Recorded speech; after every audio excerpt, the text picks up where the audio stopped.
Sulfografia, repercussão, CT de Supertubos, Peniche Portugal, campeonato caótico, né? Demorou para terminar, condições difíceis, ventos no quadrante errado, tempestade. Quem assistiu às transmissões do Finals Day especificamente deve ter percebido, inclusive, a falta de alguns gráficos de replays. O equipamento da Liga Mundial de Surf foi comprometido por conta da tempestade que chegou no o último dia de competição. Mas eu acho que o mais importante é a gente analisar as coisas que aconteceram do ponto de vista técnico, né? Eu acho que já existe um senso comum de que sem o Gabriel e sem o John, e como as coisas aconteceram nas duas primeiras etapas, em Pipeline e Abu Dhabi, Ítalo Ferreira tem se mostrado o homem a ser batido no CT masculino em 2025. E quem poderia vencer o cara naquela condição de mar, em Supertubos, Peniche Portugal, o cara chegando quarta final, ele estreia entre os melhores do mundo em 2015, fazendo a final em Supertubos, perdendo apenas para o Felipe, que marcou uma nota 10 naquela decisão. Ele acaba vencendo em 2018, 2019, back-to-back, uma atrás da outra. Enfim, chega em 2025, a sua quarta final. E quem poderia vencê-lo? Se não, Iago Dora, num duelo aéreo, né? Se os tubos não estavam rolando com muita frequência, e ambos conseguiram alguns tubos interessantes, aquele 8 do Iago, achei que foi um pouco pro que ele conseguiu ali de performance, passou uma placa inteira por dentro, saiu um pouco sujo no final, meio espumado, mas venceu ali uma sessão inteira por dentro da onda. Acho que merecia chegar mais próximo do 9, pelo menos, e ficou num 8 chapado, né? Um 8 cravado. Falando sobre a final especificamente, o Ítalo estava motivado, né? Líder do ranking, mesmo com vice-campeonato com mais de 6 mil pontos de diferença para o vice-líder, o Beram Mamiya, mas o Iago acho que foi mais criativo. O Iago é um estudioso dos aéreos, né? O cara que consegue fazer variações, não só de rotações, como de grab, né? De segurar as bordas. Tem aquele stale fish, que tem muita gente, inclusive comentaristas, que tem a dificuldade, às vezes, de determinar qual a nomenclatura de manobras que o Iago consegue executar, e depois daquele stale fish ele ainda faz uma finalização ali, chutando a rabeta, uma reentrada muito bonita, né, cara? É um artista, um cara que consegue fazer aquele surf digno dos filmes de alta performance em baterias, em cápsulas do tempo tão reduzidas, de 30 minutos, 40 minutos. E falando especificamente com essa assinatura bem surfografia, né? O Iago, nos intervalos da competição, ele ainda estava fazendo umas filmagens com o técnico Leandro Silva. Ele está próximo do pai, do Leandro Dora, do Grilão, mas ele está com um treinador exclusivo para ele, que é o Leandro Silva, que treina ali com os protocolos, com o método do Aprimore Surf, mas o Leandro está acompanhando o Iago, só eles dois. O Grilão tá com o Jack Robinson, tá com a Luana, tá com a turma toda da Aprimore Surf, mas o Leandro Silva tá ali exclusivo para o Iago. E durante os treinamentos com o Leandro, o Iago também estava sendo registrado por um garotão videomaker que está trabalhando com o Logan Dullian, que é o cara que faz aquela série de vídeos do Snap, que já fez 1, 2, 3 e 4 e agora está na pré-produção do Snap 5, o número 5. E o Logan Dullian, inclusive, nas redes sociais, agradeceu ao Iago que entre as baterias no caminho para o seu título, para a sua vitória, ainda estava engrandecendo o Snap 5, surfando diante do videomaker contratado pelo Logan. Ou seja, o cara, de fato, ele produz vídeos de surf na trajetória para vitórias na elite mundial. Sua segunda vitória, ele venceu em Saquarema, dando aquele Aero Full Rotation nota 10 na finalíssima em 2023. E agora, 2 anos depois, conquista uma vitória em Supertubos, Peniche Portugal, que naquela condição de mar da final entre o Ítalo e o Iago, me lembrou muito a condição de mar que eu assisti a última vez que eu fui em loco, cobri 5 temporadas seguidas a perna europeia, de 2013 a 2017. E quando o Gabriel Medina venceu o Julian Wilson na final de 2017, estava numa condição de mar muito parecida com a da finalíssima de 2025 entre o Iago e o Ítalo. 1 metro, 1,5 metros, cara, uma onda muito rápida, muito seca, com uma área para drop muito restrita. E quando não dava para entubar, os caras tinham que voar. E o Iago, como eu disse, foi um pouco mais criativo que o Ítalo. O Ítalo teve a melhor nota da bateria, das 2 melhores de cada um, e teve a quarta entre as 2 melhores de cada um, né? Então o Iago foi mais consistente, né? Teve as 2 intermediárias e no somatório final acabou levando a melhor diante do Ítalo. Se projetou, subiu 11 posições no grupo da Elite Mundial no ranking, estava em 15º, subiu para a 4ª posição, já está dentro ali do seleto top 5. O ranking continua liderado pelo Ítalo, como eu disse, com mais de 6 mil pontos de diferença para o segundo colocado, que é o Beram Mamiya, o campeão de pipe, e terceiro colocado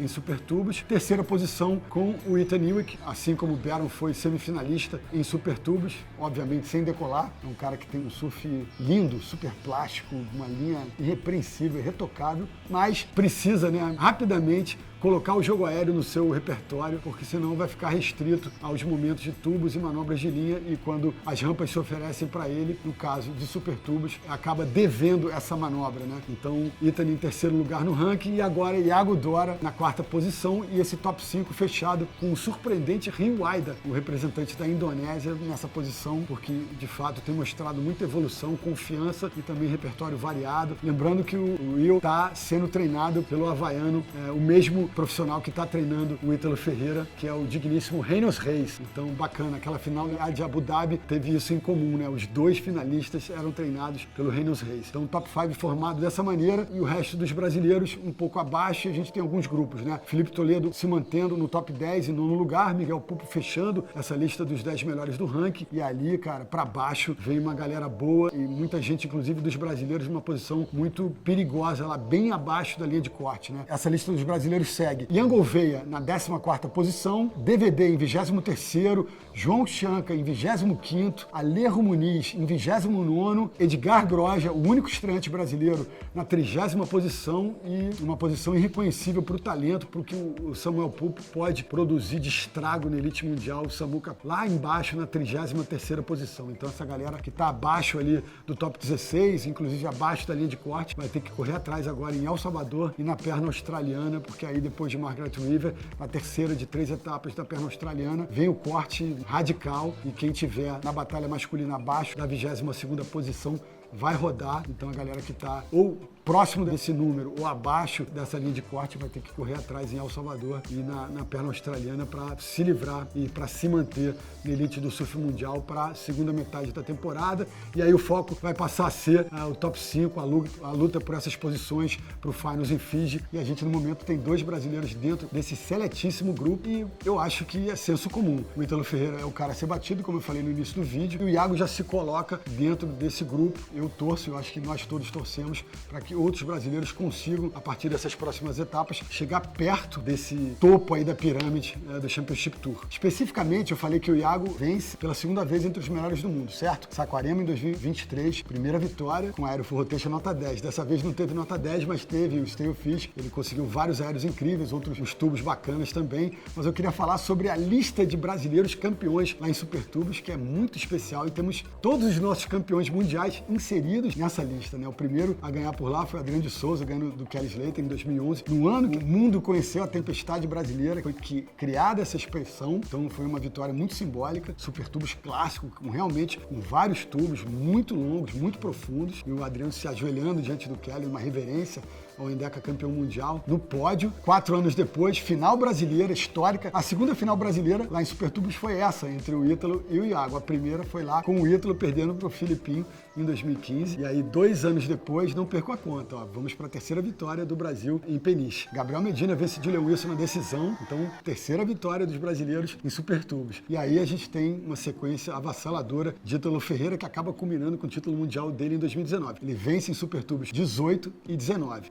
O Ítalo, nesse ano, fez sua 4ª final em Peniche. Não é brincadeira, não. Ele se sente realmente muito à vontade. Lá em Portugal, de uma maneira geral, tanto até em Nazaré, ele se sente à vontade, mas especificamente em Super Tubos, ele se sente em casa. Embora, durante muito tempo, ele tenha tido dificuldade de usar roupa de borracha, é legal pontuar isso. Hoje ele está completamente adaptado a esse acessório. Então a gente já chega aí a 5 caras vencendo 6 vezes lá em Super Tubos Peniche, Portugal. E depois dos 2 títulos consecutivos do Ítalo, 2018 e 2019, a gente chega a Tati Weston Webb, que deve, obviamente, fazer parte dessa lista, ganhando em 2022. E aí, no ano seguinte, João Chianca derrota Jack Robinson na finalíssima e vence também a decisão lá em Super Tubos. Então, agora o Iago Dora entra nesse grupo seletíssimo dos brasileiros que já triunfaram lá na etapa portuguesa do CT. E desses 7 personagens, né, 6 homens e uma mulher, a Tati, apenas o João, o Iago e a Tati não são campeões mundiais. A maioria dos 7, 4 deles, Adriano de Souza, Gabriel Medina, Felipe Toledo e Ítalo Ferreira, são nossos campeões do mundo. Então, quem sabe, num futuro não muito distante, João Chianca, Tati e Iago Dora possam aí chegar o topo aí dessa montanha que é serem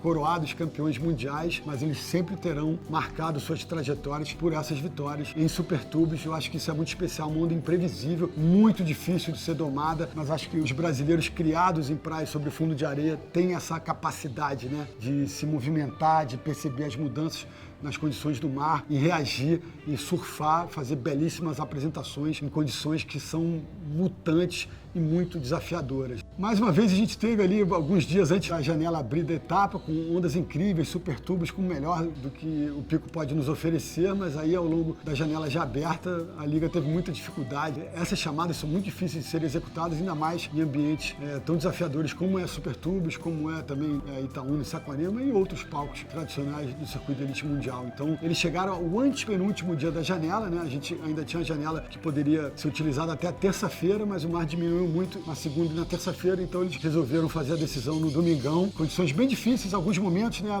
Um vento meio terral, às vezes ele rodava um pouco e batia como se fosse um side shore, meio um ladal, mas ali na boca da esquerda, esse quadrante específico ajudou muito aos brasileiros goofy footers, exímios aerialistas que são Ítalo Ferreira e Iago Dora, a tirarem proveito dessa condição de mar para decolarem em momentos especiais e chegarem à final juntos, né? O Brasil chega com Felipe Toledo, Iago Dora e Ítalo Ferreira ao dia decisivo. As oitavas de final, né? Os dois finalistas competiram 4 vezes no domingo decisivo, tanto o Ítalo quanto o Iago, e a gente chega nas oitavas de final, o Filipinho vence o clássico contra o George Smith e acaba perdendo para o Ethan Ewing na sequência nas quartas de final. Já Ítalo e Iago vencem os seus compromissos das oitavas e chegam às quartas de final com uma chave super difícil, né? O Iago derrota o Jack Robinson, o Ítalo Ferreira vence o Joe Vaughn nas oitavas de final, o Rio Waida nas quartas e o Baron Mamiya, que tinha vencido ele em Pipeline na semifinal. Então ele dá o troco do Baron e ainda avança para a final. Ou seja, tem 2 sentidos na vitória dele, né? Ele vence um rival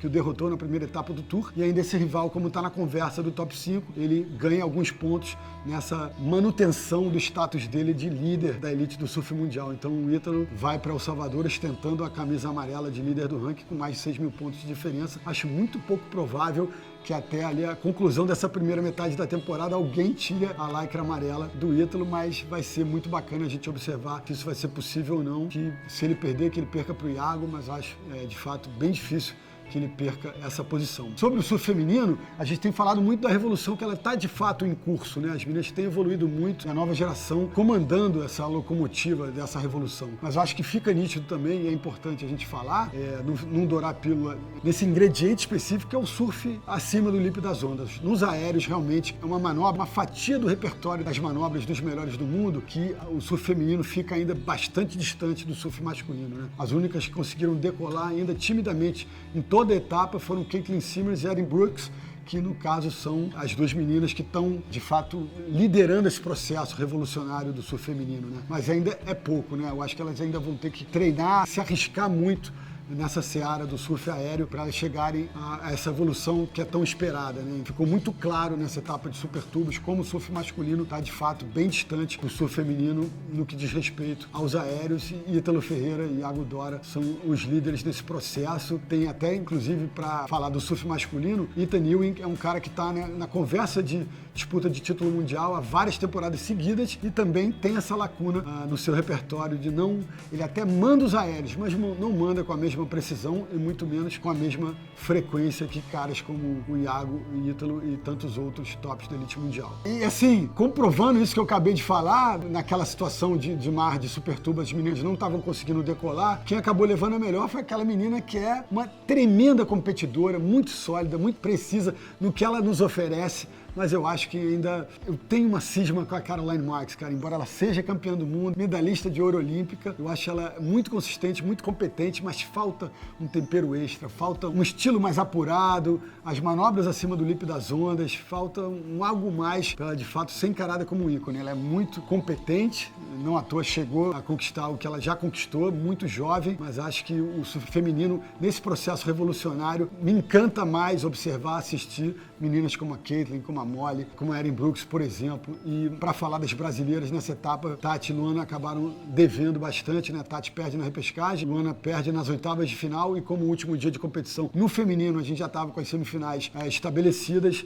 Luana e Tati ficaram bem distantes aí de competirem no último dia do evento e estão bem abaixo do ranking, né? O top 5 está estabelecido com a Caitlin Simmons em primeiro, Molly Picklin em segundo, Caroline Marks, a campeã em super tubos, na terceira posição, subindo para esse seleto grupo do top 5 e se afirmando ali nesse grupo. A Tyler Wright, que venceu em Pipeline, agora está na 4ª posição, e a Gabriela Bryan, que fez a final com a Caroline, e eu torci muito para a Gabriela ser a campeã dessa etapa, porque eu acho que, embora ela não seja tão moderna como Caitlin, como Erin Brooks, ela tem um power surf com uma assinatura progressiva. Ela é uma Tyler Wright contemporânea, na minha opinião. Tem umas cravadas de bordo, umas rasgadas muito poderosas, então torci muito para ela, mas a Caroline acabou levando a melhor, mas a Gabriela tá no top 5, então é muito legal vê-la nessa situação. Luana Silva lá atrás, em 14º, e a Tati em 17º lugar. Tati e Luana vão ter que correr muito atrás em El Salvador e na perna Ozzy para se livrarem desse corte que vai acontecer logo depois de Margaret River. Beleza? Acho que é isso, galera. Falei pra caramba. Solta o verbo aí nos comentários, ative as notificações. Obviamente, se inscrevam no canal, compartilhem nosso conteúdo nos grupos de WhatsApp. Sofografia está aí ativa em 2025. Às vezes a gente não está conseguindo produzir um conteúdo por semana, mas vamos sempre trazer a repercussão das etapas do Championship Tour. Então, espalhem nosso conteúdo pelo mundo e a gente agradece. E eu dedico esse episódio humildemente à memória do nosso querido ícone do surf brasileiro, Daniel Sabá, que nos deixou depois de uma luta aí de 4 anos, depois de um acidente gravíssimo de moto. Tá lá surfando ondas celestiais e voando lá. Deve estar sendo recepcionado por gente muito boa, como o Pepe Lopes, como o Paulo Proença e outros amigos dele, Maraca, tanta gente boa do surf brasileiro que nos deixou. Então, meus sentimentos ao JP, ao filho, à família, os amigos mais próximos. Sabá nos deu grandes exemplos aí de superação, de resiliência, enfrentando a doença com uma alegria de viver, realmente com um astral lá no alto, e que sirva de exemplo para todos nós quando enfrentamos nossos problemas do dia a dia, né? Aloha!